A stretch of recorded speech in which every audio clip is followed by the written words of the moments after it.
(1627년 1월) 압록강이 얼었다.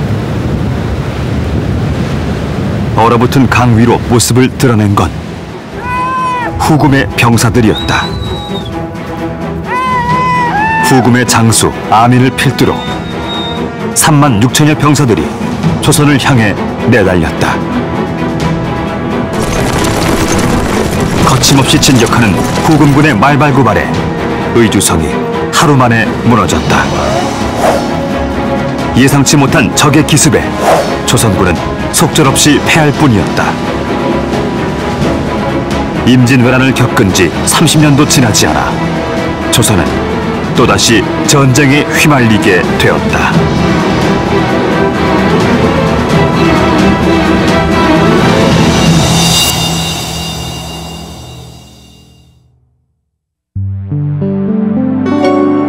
(1627년) 새벽두에 후금의 기습 공격을 받은 조선. 자, 이제 정묘호란이 시작됐습니다. 참, 정말 이거 임진왜란 7년을 겪고 나서 당시 그 백성들 입장에서는 자기 생애에 다시는 전쟁의 참화를 겪는 일은 없겠다 이렇게 생각을 했을 텐데 또 전쟁이 이제 벌어진 거예요. 당시 전쟁이 딱 터졌을 때 정부, 인조정부 같은 경우는 이 입장 표명이 재미있어요. 뭐지? 왜 쳐들어온 거야? 뭐 우리가 잘못한 게 뭐가 있지? 뭐 이런. 그러니까 당황하는 게 아니라 황당하다는 어떤 그런 입장을 짓고 있거든요. 참 독특한 것 같아요, 이런 부분. 뭘 잘못했길래라니 이게 좀 그러니까. 웃기는 말 아니에요. 그렇죠. 한 정부가 할 수 있는 말은 아니잖아요.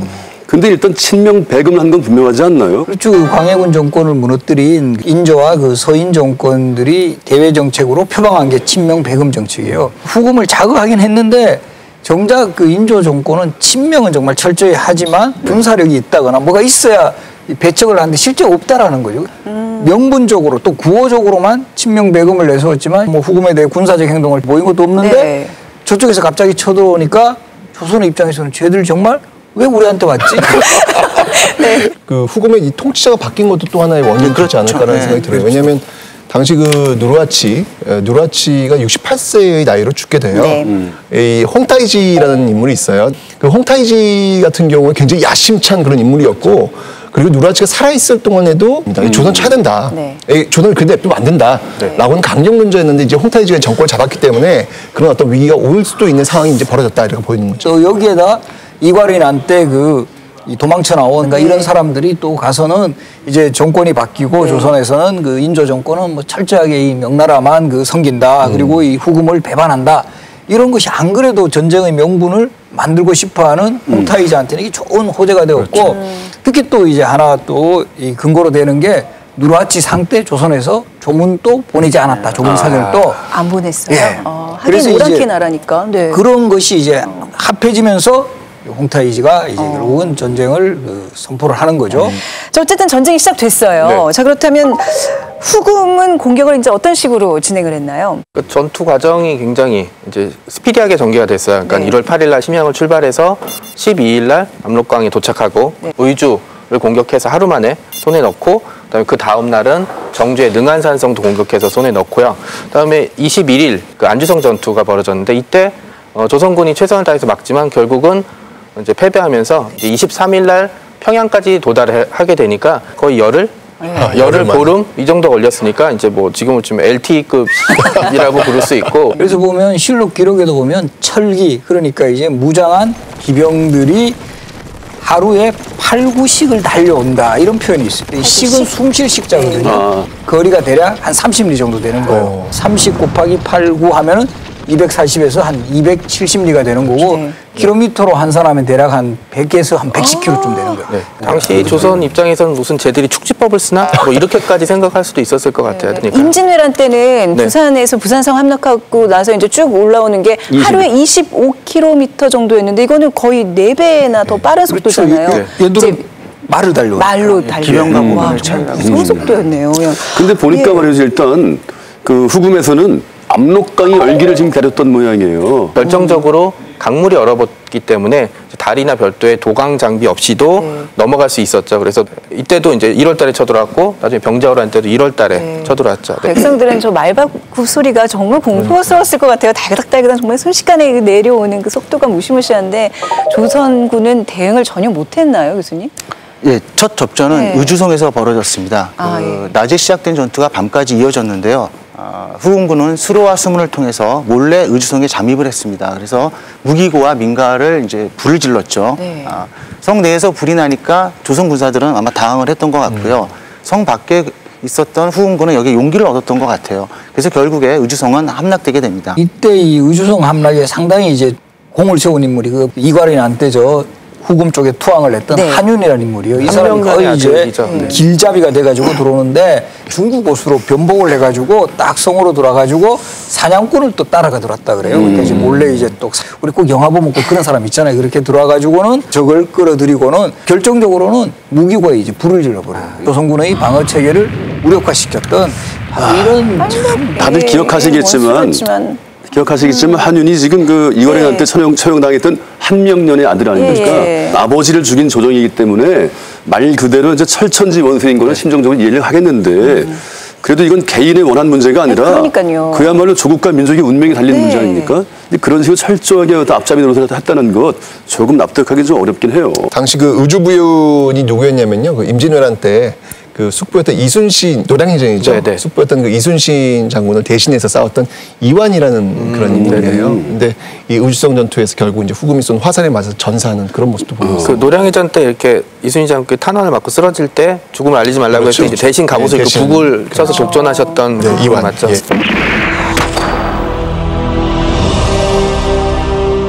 나의 죽음을 적에게 알리지 마라. 스벌렌.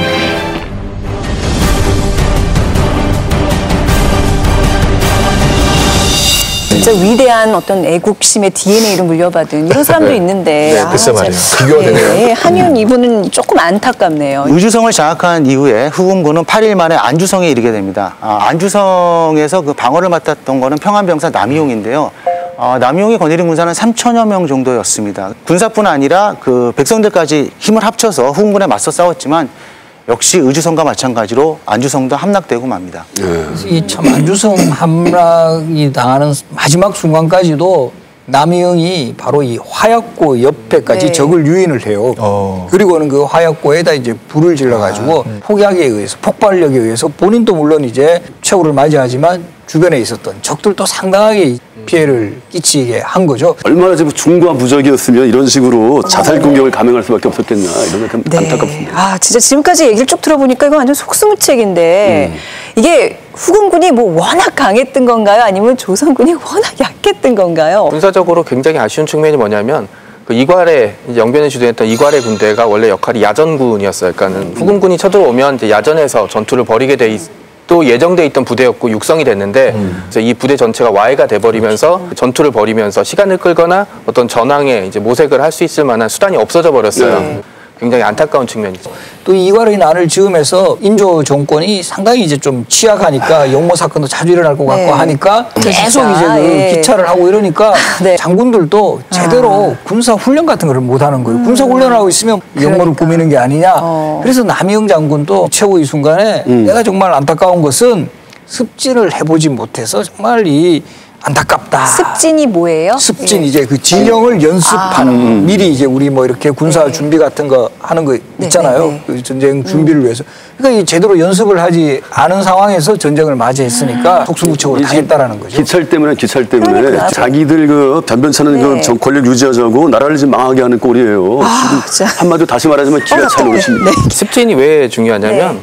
조선군이 주력 무기가 조총이었거든요. 조총을 먼저 사격을 해요. 네. 근데 이제 지금 총이랑 달리 그때 총은 장전 시간도 길고 사정 거리도 짧았기 때문에 교대로 사격을 하거나 아니면 한꺼번에 최대한 가까이 다가왔을 때 한꺼번에 사격을 해야 되는데 이런 식의 훈련이 거의 안 됐던 거죠. 본능적으로 몸에 익혀야 되는데 네. 이 과정이 이제 제대로 되지가 않았던 한번 사격하고 그 틈에 후금군이 돌격해 오면 이제 조선군 흩어지고 이런 게 이제 계속 반복이 돼 버렸어요. 임진왜란 편에서도 아마 기억하실 분은 이수인 장군이 임진왜란이 일어나기 하루 전날 거북선에서 총포 연습을 한 기록이 나오거든요. 다 이런 거 보면 정말 철저한 준비만이 대비만이 전쟁을 승리로 이끌 수 있다는 거를 보여주죠. 상황이 근데 이렇게 이 정도로 이렇게 돌아가면 이제 의병이 일어날 법한데 이때 이제 의병이 활약은 없었나요? 그 정묘란 당시 의병장 하면은 이제 유명한 게 저기 그 정봉수죠. 정봉수는 관군의 지휘부가 와해된 것을 보고 용골산성으로 들어갑니다. 의주에서 전열을 재정비한 후금군은 용천으로 진군해 왔다. 용골 산성으로 대피한 백성들은 자발적으로 의병이 되었고 의병장으로 추대된 정봉수는 의병 부대를 이끌며 후금군과 결사항전을 벌였다. 후금군은 지금까지 관군과 싸워서 연전연승을 했거든요. 그런데 정봉수가 지휘한 평안도 의병만은 이겨내지 못합니다. 그래서 용골산성은 끝까지 지켜낼 수 있었던 겁니다. 임진왜란 때보다는 확실히 그 자발적인 그런 의병 봉기는 이루어지지 않았던 것 같습니다. 특히 의병의 DNA가 살아있는 경상우도 지역, 지금의 경상남도 지역, 임진왜란 때 최대 의병이 일어났던 지역이잖아요. 근데 이 지역이 사실은 정인홍이라든가 뭐 곽저우라든가 이 보면 대부분 북인 계열이 많이 의병을 일으켰거든요. 그러니까 인조 반정의 북인 다 숙청했잖아요. 그렇죠. 일으켰던 서인 정권에 대해서 이 북인 정권은 아무래도 반감이 있고 이 지역 정서가 인조 정권에 대해서 호의적이지 않았던 이런 점도 의병의 봉기를 주춤하게 하는 요인이 됩니다. 결정적으로 제가 생각했을 때는 임진왜란 때 말이에요. 봉기했던 의병장들이 역적으로 이제 몰려가지고 숙청당하고 그러잖아요. 그런 꼴을 백성들이 지금 똑똑 기억하고 있는데 또 무슨 충심이 남아가지고 의병인들 조직하고 싶겠어요. 누구는 적진에 들어가서 적군의 앞잡이가 돼 나라에 전쟁이 일어나는데 팔짱 끼고 지켜보고 있어. 이게 말이 아니잖아요. 그만큼 인심이 나빴다는 거죠. 인심을 얻지 못한 정권이었다는 거죠. 네. 수도 한양 문턱까지 지금 왔어요. 이 정도 되면 뭐 조정에서는 대책이 있어야 될 텐데 뭐 하고 있었어요? 뭐 후금 침입 후에도 이렇게 조정에 올라오는 보고 체계 같은 경우도 이게 뭐 제대로 보고가 안 올라와요. 그래서 나흘 만에 그 상황을 뭐 알았다라는 그 정도의 그 엉성했던 보고 체계라든가 또 이제 적이 물밀듯이 안주 방면으로 내려온다라는 이런 정도의 뭐 보고. 임진왜란을 겪고도 지금 배운 바가 없는 거예요. 한마디로 뭐 총체적인 난국. 이라고 할 수 있죠. 국가 시스템이 없는 거예요. 지금. 민생을 챙겨야 될 이 이제 중요한 시기에 전쟁도 났고 뭐 인조 입장에서 굉장히 바빠야 될 텐데 가장 처음으로 내린 결정은 몽진이었습니다. 인조가 몽진을 떠난 거는 평양성이 함락됐다는 소식을 듣고 1월 27일 날 이제 그 강화도로 피난을 가게 되죠. 다 아시다시피 인조는 이괄해난 때 이미 도성을 비우고 이제 공주에 있는 공산성으로 갔었고. 그러니까 두 번이나 이제 그 궁궐을 비우고 피난을 간다는 것이 좀 못내 미안했던 것 같아요. 그래서 백성들에게 교소를 내리기도 했습니다. 그 미안한 마음을 전하기도 했었죠. 대국민 사과 성명 이런 걸 한 거예요? 비슷하다고 볼 수 있겠죠. 그래서 이 교소 이름을 뭐 이렇게 죄기교서, 나를 이제 죄 주는 교서다 이런 식으로 이제 연료실 기술에 써 표현하기도 해요. 아니야, 근데 과실이 있다면 백성들에게 100번이라도 사과를 해야 하는 게 마땅하죠. 그런데 지금 이분에게 지금 얼마나 진정성이 있느냐가 이제 중요한 거잖아요. 또 어떤 대안을 가지고 있느냐, 국난을 맞아가지고 그게 관건이라는 거죠. 근데 결국 집안 다 파산시켜놓고 도망가는 아버지랑 뭐가 달라요? 아무 의미 없는 지금 말만 하고 있는 거잖아요. 그리고 이제 인조는 결국은 이제 강화도로 피난을 가는데 아무래도 이괄은 안 때도 당해보고 이러니까 뭔가 이제 자신의 보위 같은 데 이런 데는 매우 신경을 씁니다. 그래서 삼남 지방에 거의 10,000여 명의 병력을 차출해가지고 자신을 좀 호위하라 이렇게 이제 그 지시를 내리는데 이때 이 서북 지역의 이 방어가 중요하니까 장만 같은 장군은 그 포수 100명만 좀 차출해달라. 그러면 내가 확실하게 이제 방어를 하겠다라고 이야기를 했었는데도 그 특히 이제 임진강 방어를 위해서 그런 이야기를 하니까 인조가 거절을 합니다. 내가 더 중요하다 이거죠. 국방보다는 정권 안보 항상 그랬듯이. 이괄이 난 때도 등장하는 장만 장군이죠. 그렇죠, 장만 장군. 특히 이제 장만 같은 분은 이제 뭐 국방의 대표적인 이제 전문가였죠. 그리고 실제 뭐 이괄의 난에 그 진압에도 공을 세웠고 호란 또 예견에서 계속 이제 그 이 국방 대책 같은 것을 수립해야 된다라고 이제 했고 안타까운 게 실제 이제 지휘할 수 있는 실병력이 있었으면 나름대로 역할을 많이 하셨을 뿐인데 이제 병력을 운영할 수 있는 상황이 아니었기 때문에 능력에 비해서 이제 많이 조명을 받지 못하신 분이죠. 이민족이 쳐들어왔을 때 사실 거의 비슷한 양상입니다. 겨울에 쳐들어온다라든지 또는 이렇게 수전에 약하기 때문에 물이 있는 곳으로 들어가서 피한다든지 그 밖에 또는 분리할 때는 화친을 제한하고 또 돌아갈 때는 저걸 친다든지 이런 것들은 굉장히 비슷한 것 같아요. 계속 얘기하면서 이렇게 좀 한숨이 많이 나오는데 당시 그 정부로서는 이런 어떤 상황 자체를 잘 파악을 하고 있었어야 되는데 그저 그 의리 외교 여기에만 그냥 집중돼 있으면서 이런 어떤 정세 파악을 전혀 못하고 있는 준비를 전혀 못하고 있는 그런 상황인 것 같아요. 지금 후금의 세력이 이제 점점 강해지고 있는 거잖아요. 중화를 지배한 그 만주족에 대해서 좀 저희가 자세히 알아볼까 하는데요. 자, 만물가게 고려대학교 만주학센터 이선혜 박사님을 모셔봤습니다. 안녕하세요, 박사님. 네, 안녕하세요. 네. 만주라는 이름은 언제부터 어떻게 불리게 된 건가요? 그 원래 만주라는 종명은 사실 1635년 제2대 카디였던 홍타이지에 의해서 만들어진 이름입니다. 그 이전에는 자신들을 주시언이라고도 불렀었고요. 춘추 전국 시기에는 숙신, 한대에는 음루, 그리고 남북조 시기에는 물길, 당대에는 말갈이라고 불렸고요. 송 이후에는 여진이라고 불렸습니다. 같은 민족이 시기에 따라서 여러 가지 명칭으로 불렸다고도 할 수 있고요. 서로 다른 민족이었던 이들이 요, 금, 원 시기를 거치면서 여진이라는 하나의 민족명으로 융합됐다라고도 볼 수 있습니다. 네. 학생들 같은 경우에는요, 지금 이 후금이라고 하는 게 고려시대 때 그 금나라를 이렇게 계승했다라고 하는 것조차도 잘 몰라요. 네. 그러니까 여진족과 만주족은 다른 그런 민족 이렇게 아는 친구들이 굉장히 많이 있거든요. 근데 어쩌면 이 만주족이 지금 중원을 정복하고 또 티벳, 신강, 몽골까지 이렇게 지배한단 말이죠. 이렇게 빠르게 아주 급속도로 이렇게 팽창할 수 있었던 어떤 그 힘이랄까, 저력이랄까 그런 것들은 어디서 비롯될까요? 네, 일찍이 북방에서는 여진족이 1만 명 뭉치면 대적하지 말라라는 말이 있을 정도로 여진족들은 대대로 좀 군사력에 강했던 것 같습니다. 후금이 급속도로 팽창할 수 있었던 가장 그 주요 원인으로 꼽을 수 있는 게 바로 이 군사력이라고 할 수 있는데요. 만주족의 독자적인 군사 조직이었던 팔기제도. 예, 이것이 굉장히 특징적인 제도라고 할 수 있겠죠. 이 팔기 조직은 군사 조직일 뿐만 아니라 사회, 정치 조직으로서 그 이후 청나라의 그 핵심적인 나라의 근간을 이루는 핵심 조직으로 성장하게 되었습니다. 이 팔기에는 사실 만주족뿐만 아니라 그 몽골인 그리고 한인까지 포함하고 있었고 이들은 그 특별한 별도의 호적으로 그 편입이 되어서 특수한 신분 계층, 지배 계층이 되었습니다. 후금은 그 한족의 제도 그리고 한족들을 포섭하는 어떤 융통성 있는 정책들을 추진을 했습니다. 박사님, 그 이제 만주족이라는 게 그 한족에 비하면 굉장히 소수 민족인 거잖아요. 네.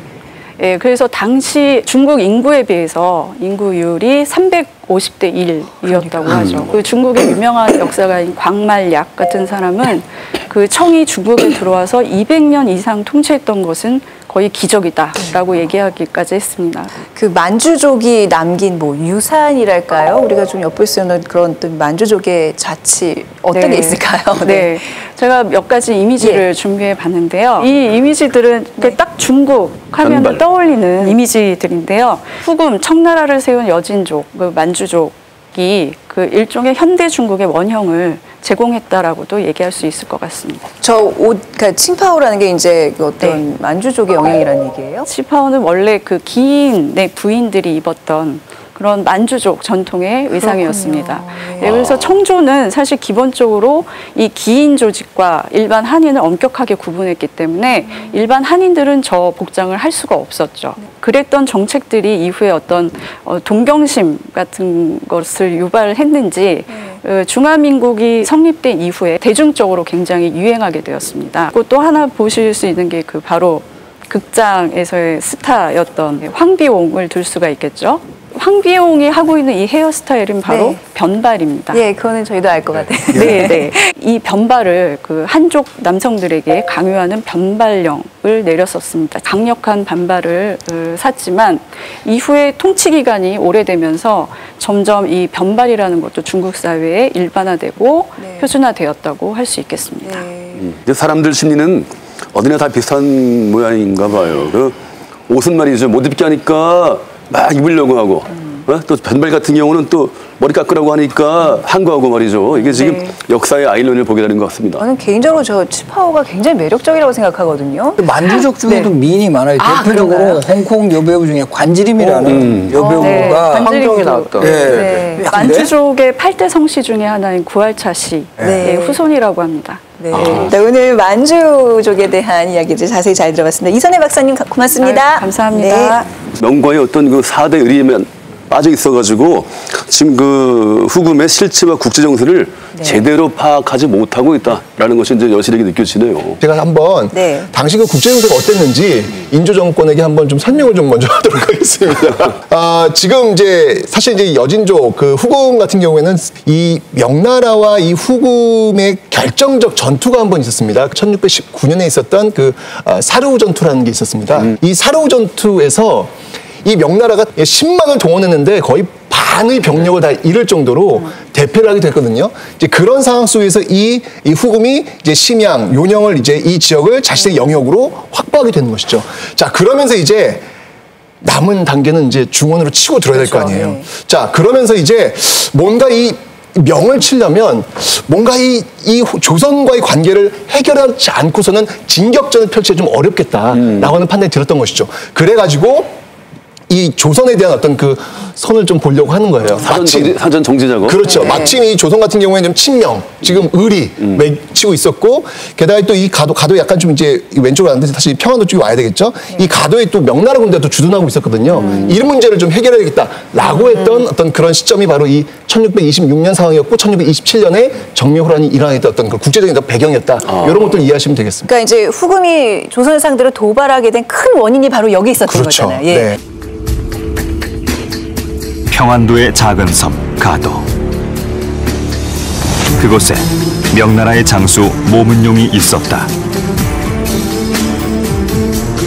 그는 요동 수복을 표방하며 명나라 패잔병과 요동 난민들을 규합해 주둔하고 있었던 것이다. 그러나 모문용은 조선과 북경을 오가는 배를 막아 통행세를 걷고 사신을 막아서며 명에 보내는 서신까지 가로챘다. 조선으로부터 군량을 지원받으면서도 약탈을 일삼고 갖은 횡포를 부렸다. 뿐만 아니라 툭하면 요동으로 진격할 듯한 분위기를 연출해 후금의 신경을 건드렸던 것이다. 모문용의 존재는 후금을 도발하게 만든 불씨였다. 네, 모문용이라는 인물 참 특이해요. 그러니까 남의 나라 섬에서 뭐 주행세 받고 이건 거의 무슨 해상왕 아니고 해적질. 상황이라죠. 해적이잖아요, 해적. 예. 모문룡은 원래 네. 이제 요양성 장수였는데 예. 1621년에 후금이 명나라를 공격해가지고 결국 요양을 이제 함락시켰을 때 조선 쪽으로 들어와요. 명나라 잔당 세력을 이끌고 조선 지역에서 바로 이 가도라는 섬에서 교두보를 확보했던 그런 인물입니다. 그 모문용은 조선의 영토인 평안도에 있는 가도에 동강진을 설치합니다. 명나라뿐 아니라 조선으로부터 군사와 무기 그리고 식량까지 이제 제공을 받아요. 그러면서 요동수복을 외칩니다. 명정부로서는 굉장히 고무적인 일이죠. 그래서 모문용에게 총병 좌도독이라는 관직을 주고 그래서 후금을 배후에서 공격토록 그런 명령을 내렸던 겁니다. 조선에서 명나라로 갈 때 꼭 통과해야 그러네요. 되는 바로 이 해상의 그 요충지입니다. 요충지고 명나라 입장에서 계속 이 가도에 있는 모문용으로 하여금 뭐 조선의 동태도 이제 살피고 또 후금의 동향 이런 것까지 다 이제 확보할 수 있으니까 이 모문용에 네. 대해서 어느 정도 좀 역할을 주는 겁니다. 위치 잘 잡았는데요. 그 가도가 중요한 한마디로 주한명군인 거예요. 그러니까 주조명군. 주조명군. 네. 후금 입장에서는 당연히 지금 이제 신경이 쓰일 수밖에 없겠어요. 지금 조선 정부가 그 모문용을 좀 싸고 돈다고 보여줬을 테니까 좀 후금의 불만이 없을 리가 없을 텐데 실제로 모문용이라는 인물은 후금을 칠만한 좀 힘이 있는 거예요. 누가 봐도 저 패잔병들인데. 그렇죠. 네. 실제로 모문용은 후금을 공격할 능력도 없었고요. 그럴 의지도 없었던 사람입니다. 허세만 부린 거예요. 네, 그럼? 모문용은 그냥 후금, 조선 네. 명 사이에서 중개무역을 하고 네. 그 중개무역을 통해서 자신의 이익만을 추구했을 뿐입니다. 그러면서 모문용은 뭐 국제적인 사기꾼 뭐 이렇게 말씀드릴 수 있을 것 같아요. 전쟁 브로커 이렇게도 볼 수 있는 인물이죠. 재밌는 건 뭐냐면 이렇게 무역에 한눈 팔다가도 명나라 사신이 오면 어떻게 하냐면 요동을 치러 가면 된다 이런 식으로 또 이렇게 치러 간 그 허세 장렬, 허세 장렬. 예. 후금의 입장에서는 네. 이게 참 독특한 그런 존재가 저기 있는 거예요. 그런 인물이 여기 딱 가도에 딱 자리 하나는 끝내주게 갖고 있는 거예요, 그냥. 그때 모문용 별명이 해외 천자였어요.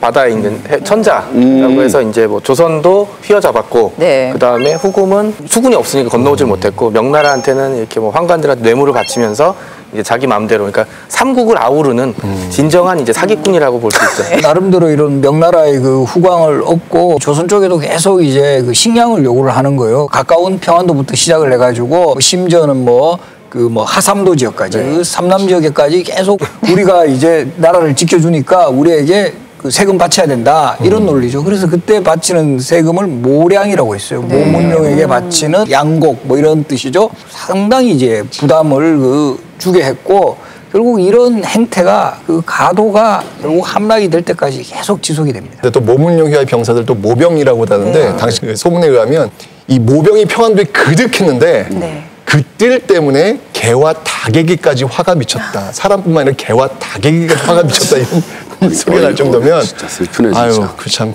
이걸 웃어야 할지. 그러니까 싹쓸이해 나갔다는 그러니까요. 네. 참. 요동 지역에 있던 이제 한인들 중에 포로로 됐다가 이제 가도를 통해서 피난을 왔던 사람이 가도에서 다시 한반도 북부로 이제 조선 북부로 오게 돼요. 이들을 이제 요민이라고 불렀는데 이들 존재 자체가 사실 후금한테 권리적거리는 거죠. 왜냐하면 조선 땅에 자기네 포로였던 이제 명나라 군인들과 백성들이 있었기 때문에 이들을 잡기 위해서도 또 조선을 쳐들어왔어야 됐어요. 가도 문제가 이제 단순히 그 섬에 있는 문제만 아니고 이제 전쟁을 불러왔던 이제 커다란 요인이 됐던 거죠. 네. 후금은 경제적으로 굉장히 이때 궁핍한 상황이었습니다. 왜냐하면 조선과도 명과도 경제교육을 할 수 없는 상황이었거든요. 요동 지역이 농경지잖아요. 거기 있는 농민들이 후금의 지배를 받기 싫어서 대거 이탈해서 모문용 군에게 간 경우도 있습니다. 여기다 대기근이 일어났습니다. 그러니까 경제적으로 굉장히 궁핍한 현상인데 요동을 확보했지만 농사지을 백성이 없어요. 그러니까 이러한 그 경제적 문제를 타개하기 위해서는 반드시 조선과의 그 협상의 절실히 필요했던 거죠. 후금 입장에서는 지금 조선과의 교역이 시급했던 상황이었는데 조선이 지금 오랑캐라면서 응해주지 않으니까 결국 전쟁이라는 수단에 지금 호소하게 된 거예요. 그런데 말이죠. 조선은 왜 이렇게 진짜 하나 이럴 것 없는 모문용을 내치지 못하고 있는 겁니까? 네. 그러니까 이제 모문용도 나름대로 믿는 구석이 있었어요. 그 대표적인 게 뭐냐 하면 인조가 사실은 그 반정 일으킨 직후에 계속 책봉을 못 받았거든요. 근데 결국 인조가 책봉을 받는데 모문용이 나름대로 브로커 역할을 해가지고 공을 세워요. 이게 또 가능했던 게 능력은 있네. 그 당시에 그 명나라 황제가 청계제인데 청계제의 대표적인 그 황관이 그 위충현이라는 인물이 그 사람을 확실히 구워 삶아가지고 뇌물을 주고 바로 이 위충현이라는 인물을 움직여가지고 결국 청계제를 또 움직이고 어느 정도 그런 역할을 하다 보니까 이제 조선에서도 저 사람을 완전히 무시할 수는 없었다라는 거죠. 그러다 보니까 모문용도 내가 이렇게 공을 세웠으니까 나한테 계속 꾸준하게 이 식량을 공급해라 이렇게 막 큰 소리 뻥뻥 치는 거죠. 그러니까 이제 한마디로 갑질이라고 하죠. 이거를 하는 데다가 슈퍼갑이네요, 이 정도면 당시 조선에서. 인조에게는 뭐 의로운 사람일지 몰라도 일반 민들에게 미치는 영향은 아주 나쁘죠. 그럼에도 불구하고 조선 정부는 모문용을 이제 은인으로 생각을 하죠. 그래서 명나라 사신이 한양으로 가려면 반드시 거쳐야 하는 곳이 안주인데 그곳에 모문용의 그 덕을 기르는 송독비를 세워주고 송독비까지 세워줘요? 송독비를 세워주고 뭐라고 썼어요, 거기는? 내용은 제가 확인을 못 해봤습니다. 아무튼 송독비라는 좋은 내용이었겠죠. 그러니까 후금의 기마병은 무인지경을 달리는 듯했다. 의주를 지나 평양까지 점령한 후금군의 공격에 조선은 맥없이 무너졌다. 마침내 후금군의 주력군은 강화도에서 백열이 떨어진 평산까지 다다랐다. 조선의 운명은 바람 앞의 등불처럼 위태로운 순간이었다. 그때 조선은 후금으로부터 뜻밖의 제안을 받는다. 후금군은 진격을 멈추고 사신을 보내 화친할 것을 요구했다. 후금은 왜 갑자기 조선에 화친을 요구한 것일까? 그러니까 이 정묘란이 좀 이렇게 좀 싱겁다고 생각이 드는 게 화의 얘기가 바로 나오잖아요. 이게 며칠 만에 화의 얘기가 나오죠? 전쟁 발발 이틀 만에, 1월 15일 예, 1월 15일 날 그 정주에 도착한 네. 후금 쪽에서 사실은 먼저 화의를 제기해요. 예. 이때 사실 그 총사령관에 해당하는 인물이 누르하치의 조카이자 홍타이지의 사촌이었던 아민이라는 인물이요. 개전의 그 이유를 밝히면서 이제 구체적인 화해 조건을 내세우는데 그 첫 번째가 명나라와 국교를 단절하라 이렇게 된 거예요. 명과의 4대 의리를 최고 가치로 생각하는 인조 정권에서는 이건 뭐 절대 용납이 안 되는 일이잖아요. 화해 문제를 두고 두 나라 입장 차이가 굉장히 컸다면서요. 그렇죠. 예, 그래서 요즘요 그 SNS를 통해서 젊은 사람들 사이에 굉장히 큰 화제가 되고 있는 게 조선 왕조 실톡이라고 혹시 들어보셨어요? 아, 그래요? 네. 페북에서 봤어요. 보셨어요? 네. 자, 그러면 후금이 조선의 화해를 제의하면서 오고 간 대화들 저희가 조선 왕조 실톡으로 좀 재밌게 정리해봤습니다. 네, 친구 신청이었어요. 아, 난감한데 이거 진짜. 야, 국교 맺자 해. 저거 안 돼. 패친 땀삐질 안 돼. 예, 약간 곤란해하면서. 그러니까 이제 우리 후금도 조선 도운 적 있는데 이제 아민 우기고 있어요. 그게 더. 네. 아, 조선인 포로 풀어준 건 사실이잖아요. 네. 그런 적 있었잖아요.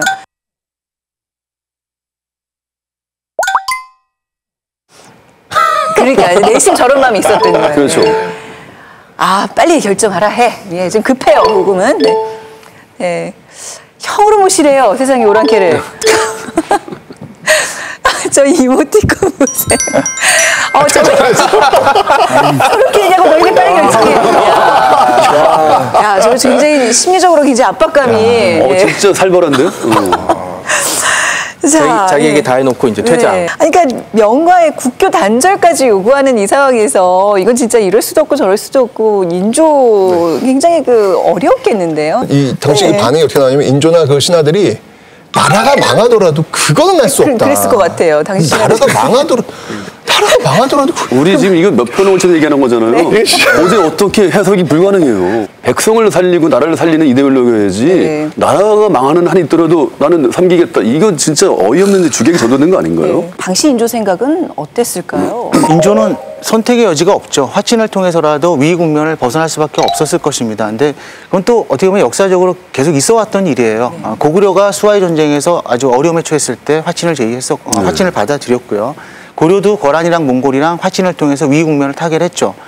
뿐만 아니라 화친을 한 다음에 그 퇴각하는 적을 공격해서 뒤에서 쳐가지고 승리를 거두기도 했습니다. 아마 인조도 이러한 점들을 염두에 두지 않았을까 그렇게 생각이 됩니다. 오랑캐와 화친했다는 명분을 내세워가지고 광해군 정권을 타도하고 들어선 정권이 지금 인조 정권이잖아요. 네. 후금하고 화의를 맺는 거는 반정의 명분을 스스로 거스르고 있는 거란 말이에요. 민망하죠. 그래서 지금 자기 모순에 빠져드는 일이고 그럴 텐데 진퇴양난인 건 분명한 것 같아요. 이럴 수도 없고 저럴 수도 없고. 네, 그래도 뭔가 상황은 지금 뭔가 선택을 해야 되잖아요. 인조라면 어떻게 하셨을 것 같아요? 명나라한테 물어보죠. 인조인간이 명나라한테 물어봅니다. 속을 굉장히 끓이고 있었을 텐데 이 와중에 후금으로부터 어떤 또 메시지를 받습니다. 또 톡이 온 톡 왔습니다. 네. 또 왔어.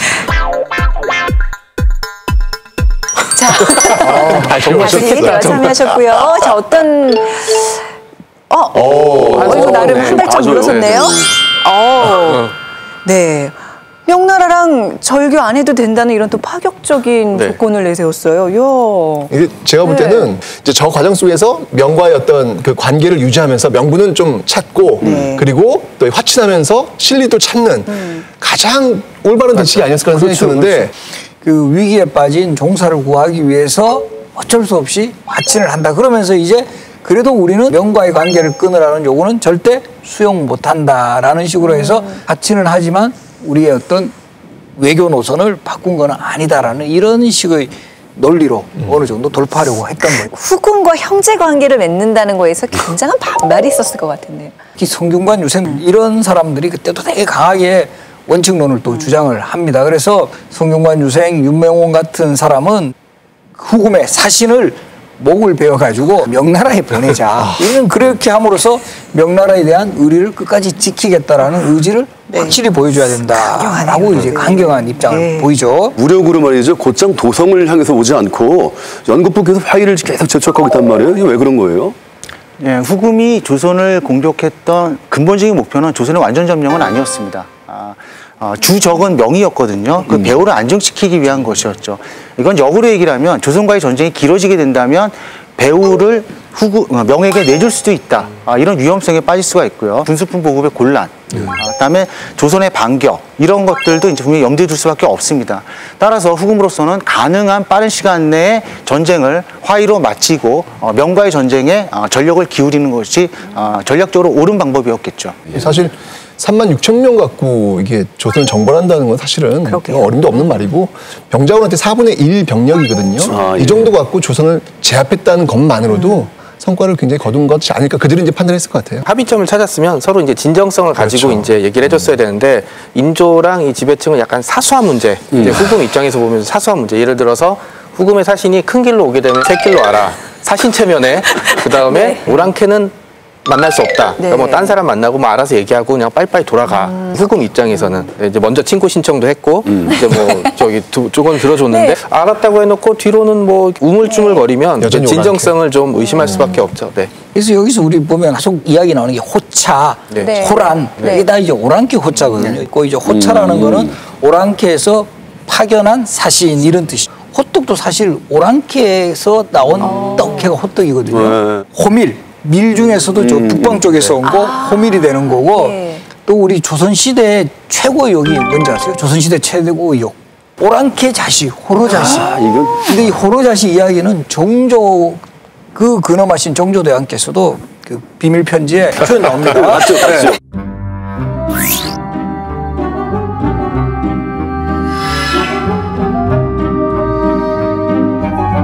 정말 이거 재밌는 호자 있어요.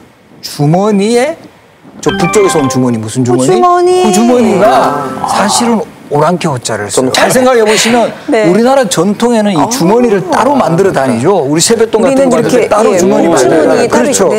북방 쪽에서 전래하면서 이쪽은 추운 지방이니까 주머니가 있어서 그 호주머니 찾으시면 오랑캐 호자를. 그렇군요. 자, 여러분도 혹시 호자로 시작되는 단어를 한번 좀 생각하고 검색해 보시기 바랍니다. 자, 그래서 후금과의 화의가 뭐 순탄하게 진행이 되나요? 일단 조선 정부에서는 이제 누군가를 보내야 되겠죠. 그런데 문제는 뭐냐면 그 답서 내용에 명과의 관계는 끊을 수 없다라는 것을 분명히 밝혔고 뿐만 아니라 명의 연호인 1000개를 다 도장을 찍어서 보냈어요. 그러니까 후금으로서는 기분이 좋을 리가 없었겠죠. 끝까지 오기는 있었다는 건데 국가가 지금 존망의 위기에 처해 있는데 저런 식으로 지금 상대를 자극해가지고 도대체 뭘 증명하고 싶은 건가요? 공교롭게도 후금 측의 연호가 1000총이에요. 그래서 아민이 한 글자만 바꿔라. 개자를 총으로만 바꾸면 되는데 왜 그거 못 바꾸느냐고 막 이제 협박을 내요. 그리고 이거 안 바꾸면 나도 여기 끝까지 여기에 진주하겠다 이러면서 이제 협박을 해서 결국은 타협을 맺기를 인조가 그러면 둘 다 쓰지 말자. 1000개도 쓰지 말고 1000총도 쓰지 말고 다 빼버리자.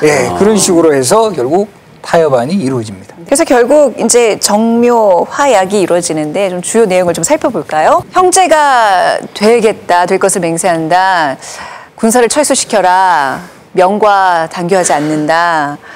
임금의 동생을 후금의 인질로 보내라. 저건 조금 받아들여진 건가요? 예, 결국에 받아들여지기는 하죠. 후금이 조선을 침략했던 거는 이제 명과의 전쟁에 집중하기 위해서입니다. 그렇다면 확실한 그 보증수표가 필요했던 거죠. 그래서 이제 왕자를 인질로 삼으려고 했던 거고 조선 정부도 그 정도 상황을 알고 있었던 것 같아요. 그래서 그 종실인 원창령을 원창군으로 둔갑시키고. 둔갑이요? 그러니까 군이 아닌데 군으로 만들고요. 왕자로 만들고 그다음에 그걸 그 원창군이 인조의 동생이다라고 다시 한번 둔갑을 시켜서 후금의 인질로 보내게 됩니다. 이래도 되는 거예요? 이거 사실 진짜 이런 거면 안 돼. 아니 이거는 발각될 수 있는 거잖아요. 나중에 외교 문제가 뭐 생길 수 있죠. 외교 문제가 생길 가능성도 있는 겁니다. 당장에 눈앞에 이제 그 어려운 문제들을 넘긴다고 계속 꼼수나 이제 상대방을 속이는데 사실은 상대방이 바보가 아닌 이상 이게 시간이 쌓이면서 밝혀지게 마련이거든요. 그러니까 이거에 대한 대책도 안 세워놓고 그냥 눈앞의 문제만 당장 해결하겠다고 이제 무리수를 뒀던 게 나중에 다 엄청난 비극으로 오게 된 거죠. 검은 옷을 입은 인조가 대청으로 나섰다. 후금이 제의한 회맹에 조정 신료들의 반응과 달리 인조는 덤덤했다. 인조는 친히 향을 피우고 하늘에 맹세하는 예를 행한 후 서둘러 행궁으로 돌아갔다. 후금은 서로의 신의를 확인하는 의미에서 흰 말과 검은 소로 희생을 잡아 하늘에 맹세하기를 원했다.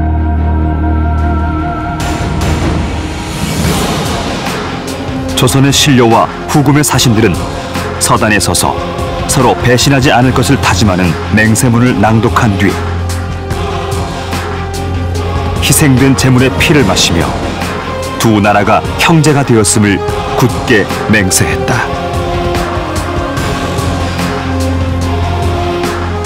이 의식과 함께 전쟁도 종결됐다. 오랑캐라고 업신여기다가 예. 결국은 아우의 나라까지 된 거예요. 이렇게 얕잡아보다 맞으면 더 아프거든요. 그렇죠. 야, 많이 아팠을 것 같아요. 흰 말과 검은 소는 좀 굉장히 좀 독특해요. 이게 굉장히 귀한 걸 텐데. 사실 우리 조선에서는 그냥 뭐 소라든가 말이라든가 양 중에 그냥 한 마리만 잡아서 이렇게 하는데 이것도 아주 특이한 그런 형태였고 이 신료들이 이런 존엄한 천승지국의 나라에서 그 괴대지로 여겼던 그 오랑캐국하고 이런 해명의식을 하는 거는 절대 불가하다고 하면서 격렬한 이제 반대가 올라옵니다. 동물 피를 마신다는 게 맹세문 보니까 이런 의미가 있더라고요. 그러니까 조선이나 후금이 나중에 서로 나쁜 마음을 품으면 피와 골이 나와서 하늘 아래서 죽게 될 것이다. 대단한 각오를 이렇게 다지는 그런 맹세의 의식이었던 거예요. 네. 마시기로 맹약한다라고는 기록이 되어 있지만 마시진 않았던 것 같아요. 그냥 어느 정도 뭐 바르는 거나 그 정도로. 그 현장에 있던 정온이라는 분이 그 참혹했던 상황을 시로 남겼다고 해요. 검은 소에다 흰 말을 겸했다. 비린내 나는 피 쟁반에 가득. 상국은 배알이 뒤틀리지도 않는지 모신의 얼굴에는 기쁨이여라. 망나니들이 예식을 말하고 짐승들 속에 사람이 섞였어라. 이야, 이거 실질적으로 항복을 하면서도 끝까지 후금을 짐승 취급하고 있어요. 네. 얼마나 참혹했으면 이렇게까지 표현했겠어요. 이거 뭐 굴욕적인 상황을 뭐 저는 이게 가장 대표적인 표현이라고 생각하는데 짐승들 속에 사람이 섞여 있다. 이런 표현들 보면 아주 강하게 비판한 거죠. 네. 이렇게 피로써 아주 굳게 맹세를 한 건데 결국 조선 땅을 떠나겠다고 약속해놓고 철수 안 하죠. 철공 바로 안 하죠. 진짜 그러게 말이에요. 네.